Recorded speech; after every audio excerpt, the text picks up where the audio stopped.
Brought to you by Penguin.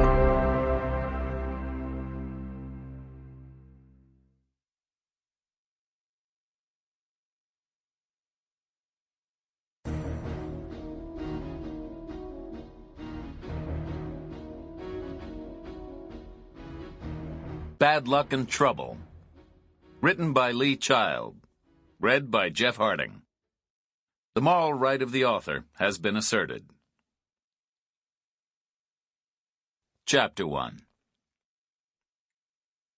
The man was called Calvin Franz, and the helicopter was a Bell 222. Franz had 2 broken legs, so he had to be loaded on board, strapped to a stretcher. Not a difficult maneuver. The Bell was a roomy aircraft, twin-engined, designed for corporate travel and police departments, with space for 7 passengers. The rear doors were as big as a panel van's, and they opened wide. The middle row of seats had been removed. There was plenty of room for Franz on the floor. The helicopter was idling. 2 men were carrying the stretcher. They ducked low under the rotor wash and hurried, one backward, one forward. When they reached the open door, the guy who had been walking backward got one handle up on the sill and ducked away. The other guy stepped forward and shoved hard and slid the stretcher all the way inside. Franz was awake and hurting. He cried out and jerked around a little, but not much, because the straps across his chest and thighs were buckled tight. The 2 men climbed in after him and got in their seats behind the missing row and slammed the doors. Then they waited. The pilot waited. A 3rd man came out a gray door and walked across the concrete. He bent low under the rotor and held a hand flat on his chest to stop his necktie whipping in the wind. The gesture made him look like a guilty man proclaiming his innocence. He tracked around the Bell's long nose and got in the forward seat next to the pilot. "Go," he said, and then he bent his head to concentrate on his harness buckle. The pilot goosed the turbines, and the lazy whop-whop of the idling blades slid up the scale to an urgent centripetal whip-whip-whip, and then disappeared behind the treble blast of the exhaust. The Bell lifted straight off the ground, drifted left a little, rotated slightly, and then retracted its wheels and climbed 1,000 feet. Then it dipped its nose and hammered north, high and fast.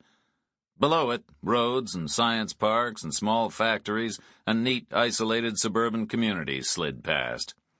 Brick walls and metal siding blazed red in the late sun. Tiny emerald lawns and turquoise swimming pools winked in the last of the light. The man in the forward seat said, "You know where we're going?" The pilot nodded and said nothing.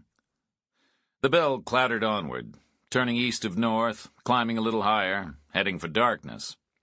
It crossed a highway far below, a river of white lights crawling west and red lights crawling east. A minute north of the highway, the last developed acres gave way to low hills, barren and scrubby and uninhabited. They glowed orange on the slopes that faced the setting sun, and showed dull tan in the valleys and the shadows. Then the low hills gave way in turn to small rounded mountains. The Bell sped on, rising and falling, following the contours below. The man in the forward seat twisted around and looked down at Franz on the floor behind him, smiled briefly and said, 20 more minutes, maybe." Franz didn't reply. He was in too much pain. The Bell was rated for a 161-mile-per-hour cruise, so 20 more minutes took it almost 54 miles, beyond the mountains, well out over the empty desert. The pilot flared the nose and slowed a little. The man in the forward seat pressed his forehead against the window and stared down into the darkness. "Where are we?" he asked. The pilot said, "Where we were before." "Exactly?" "Roughly." "What's below us now?" "Sand." "Height?" 3,000 feet. "What's the air like up here?" "Still. A few thermals, but no wind." "Safe?" "Aeronautically." "So let's do it." Sample complete. Ready to continue?